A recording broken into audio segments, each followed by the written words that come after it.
Welcome back to our weekly Research Tuesdays. Today we're going to cover research design.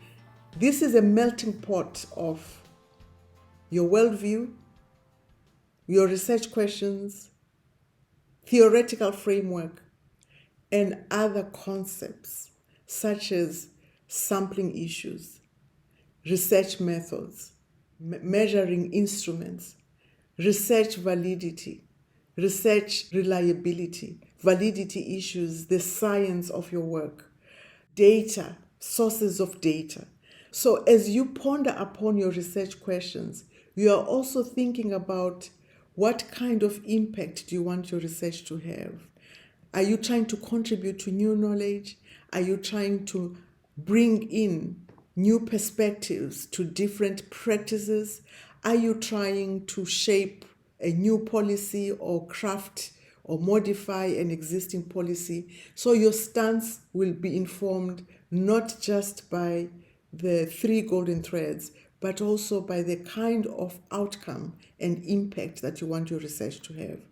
So let us focus on the question. Let us ask a question around job satisfaction. If you are a positivist, now your worldview is positivism, you will ask a question where you are looking at a relationship between job satisfaction and one or two other variables. For instance, job satisfaction and organizational commitment. And therefore, your design will take a completely different shape. And I will cover that a little later in the next couple of weeks. But if you ask the same question from a different worldview, such as interpretivism, it means you want to understand commitment and you want it to be interpreted through the eyes of your sample.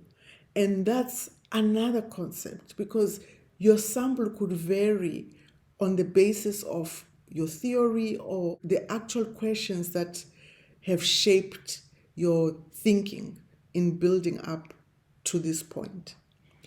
Now, you could even take a position that you want to be pragmatic. You want to understand the issues of job satisfaction from both the positivist angle and the interpretivism angle. And we normally call that approach a mixed method approach, where you are mixing a qualitative approach, which is interpretivism, and a quantitative approach, which is positivism. So you can already see now that questions and worldview have to be in a melting pot as you design your research. And where does theory come into play in this melting pot? It does come into play because the impact you want to make is going to have to speak to the theoretical gaps you have understood, you have identified. And your questions themselves have been shaped by these theoretical gaps.